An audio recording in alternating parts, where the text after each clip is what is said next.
Asia live T വിയിലെ feng shui പ്രോഗ്രാമിലേക്ക് ഏവർക്കും സ്വാഗതം.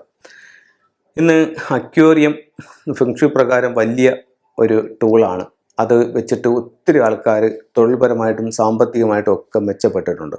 അപ്പോൾ അക്വേറിയം വയ്ക്കാനായിട്ട് ഇന്ന് ഒരുപാട് ആൾക്കാർ താല്പര്യം പ്രകടിപ്പിക്കുകയും ചെയ്യുന്നുണ്ട്. മാത്രമല്ല അക്വേറിയം ഷോപ്പുകൾ ഇന്ന് ഇഷ്ടം പോലെ പുതുതായിട്ട് തുടങ്ങുകയും ചെയ്യുന്നുണ്ട്.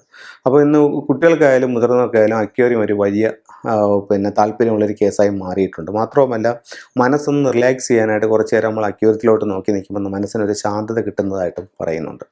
അപ്പോൾ ഈ അക്വേറിയം പക്ഷേ നമ്മൾ വീടിൻ്റെ ഏത് ദിക്കിലാണ് അക്വേറിയം വെക്കുന്നത് എന്നുള്ളത് ഒരു വളരെ പ്രധാനമായിട്ടുള്ള ഒരു ഘടകമാണ്. അക്വേറിയം ഒരു വ്യക്തിയുടെ ജീവിതത്തിൽ അല്ലെങ്കിൽ ഒരു വീട്ടിൽ വെക്കുമ്പോൾ ആ വ്യക്തിയുടെ ജീവിത പുരോഗതി താഴോട്ട്, അതായത് ജീവിത പുരോഗതി തടസ്സപ്പെടുത്താനും ഒരു അക്വേറിയം കൊണ്ട് സാധിക്കും. അപ്പോൾ അക്വേറിയം വെക്കുമ്പോൾ നമ്മൾ വളരെയധികം ശ്രദ്ധിക്കണം. ഇപ്പോൾ ഒത്തിരി ആൾക്കാർ വീട്ടിൽ തന്നെ മീനൊക്കെ വളർത്തുന്നുണ്ട്. നമുക്ക് ബിസിനസ് പരമായിട്ട് തന്നെ മീൻ വളർത്തി മറ്റേ ഫുഡിനായിട്ടുള്ള മീനൊക്കെ വളർത്തി കൊടുക്കുന്നവരൊക്കെ ഉണ്ട്. അപ്പോൾ പലരും അവരുടെ പറമ്പിൻ്റെ ഭാഗത്ത് അവർക്ക് സ്ഥലമുള്ള സ്ഥലങ്ങളിൽ ഈ പറയുന്ന കുളങ്ങളെ കുഴിച്ചും കുളം കെട്ടിയും ഒക്കെ മീനെ വളർത്തുന്നുണ്ട്. അപ്പോൾ അതിൽ എവിടെ ചെയ്യാം, എവിടെ ചെയ്തുകൂടാ എന്നുള്ളതാണ് നിങ്ങളുമായിട്ട് ചെയ്യുന്നത്. ഒത്തിരി ആൾക്കാർ നേരത്തെ ഞാൻ ഇതിൽ പ്രോഗ്രാം ചെയ്തിട്ടുണ്ട്. ഒത്തിരി ആൾക്കാർ വിളിച്ച് അവർക്കുണ്ടായിട്ടുള്ള ബുദ്ധിമുട്ടുകളും നേട്ടങ്ങളും പറഞ്ഞിട്ടുണ്ട്.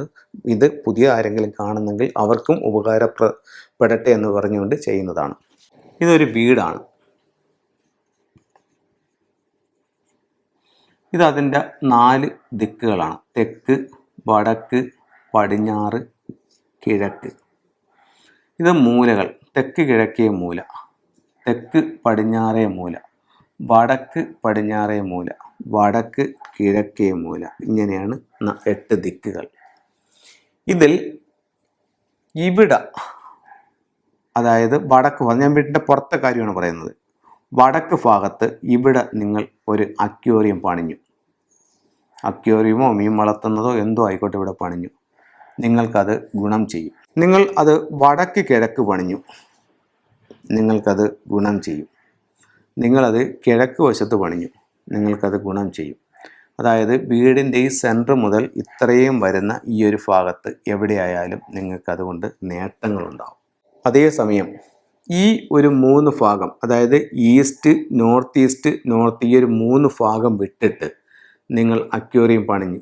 ഇപ്പോൾ വളരെ ബുദ്ധിമുട്ടായിട്ട് ചെയ്യുന്ന ഒരു സ്ഥലം എന്ന് പറയുന്നത് തെക്ക് വശവും.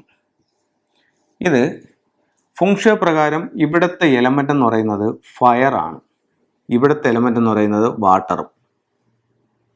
അപ്പോൾ ഫെങ്ഷു പ്രകാരം നിങ്ങൾ ഇവിടെ ഫയർ വന്നു. നിങ്ങൾ ഈ ഫയർ വരുന്ന സ്ഥലത്ത് തെക്ക് വശത്ത് നിങ്ങളൊരു കുളം കുഴിച്ചു, അവിടെ നിങ്ങൾ മീനെ വളർത്തുകയാണ്, അല്ലെങ്കിൽ അവിടെ വെള്ളമുണ്ട് എങ്കിൽ തെക്കിൻ്റെ സൗഭാഗ്യങ്ങൾ എന്ന് പറയുന്നത് പേര്, പ്രശസ്തി, അംഗീകാരം, വിജയം. അതാണ് തെക്ക്. ഇത് നേരെ റിവേഴ്സിൽ പോകും. ഈ അക്വേറിയം വരുന്ന അല്ലെങ്കിൽ വെള്ളം വയ്ക്കുന്നതോടെ നേരെ റിവേഴ്സിൽ പോകും. കുപ്രസിദ്ധിയായി മാറും, വെൽത്ത് ലോസ് ആവും. അപ്പം ഈ ഭാഗത്ത് നമുക്ക് ഒട്ടും നല്ലതല്ല. അത് കഴിഞ്ഞ് തെക്ക് കിഴക്ക്. തെക്ക് കിഴക്ക് എന്ന് പറയുമ്പം നമ്മുടെ വാസ്തുപ്രകാരം ഇത് അഗ്നികോണാണ്, ജലസാന്നിധ്യം പാടില്ല. തെക്ക് പടിഞ്ഞാറ്. തെക്ക് പടിഞ്ഞാറ് എന്ന് പറയുമ്പം ഇവിടെ കുഴിയോ വെള്ളമോ പാടില്ല. അപ്പം ഈ 3 ഭാഗങ്ങളിലും ഒട്ടും പാടില്ല. ഇവിടെ ഒന്നും ബെറ്റർ അല്ല, പക്ഷേ വളരെ സ്ട്രോങ് ആയിട്ട് നിൽക്കുന്നത് ഈ 3 ഭാഗങ്ങളാണ്. അതുപോലെ നല്ലതുപോലെ നിൽക്കുന്നത് ഈ 3 ഭാഗങ്ങൾ. ഇവിടെയും പാടില്ല. ഈ ഏരിയയിലാണ് ഏറ്റവും അനുയോജ്യമായിട്ടുള്ളത്. അപ്പം നിങ്ങൾ ഇതിന് വിരുദ്ധമായി ആരെങ്കിലും ചെയ്തിട്ടുണ്ടെന്നുണ്ടെങ്കിൽ ഞാൻ പറഞ്ഞതുപോലുള്ള ബുദ്ധിമുട്ടുകൾ നിങ്ങൾക്ക് അനുഭവപ്പെടുന്നുണ്ടോ എന്ന് നോക്കുക. ഉണ്ടെന്നുണ്ടെങ്കിൽ നല്ലൊരു ഫെങ്ഷു കൺസൾട്ടനെ, ഒരു വാസ്തുവിനെ വിളിച്ച് കാണിച്ച് അത് യഥാസ്ഥലത്തേക്ക് മാറ്റി പണിയുകയാണെന്നുണ്ടെങ്കിൽ പ്രശ്നങ്ങൾ ഒഴിവാക്കാനും നേട്ടങ്ങൾ നേടാനും അക്വേറിയം അല്ലെങ്കിൽ വെള്ളം കൊണ്ട് നിങ്ങൾക്ക് സാധിക്കും. എല്ലാവർക്കും എല്ലാ ഐശ്വര്യം ഉണ്ടാവട്ടെ എന്ന് പ്രാർത്ഥിച്ചുകൊണ്ട് നിർത്തുന്നു.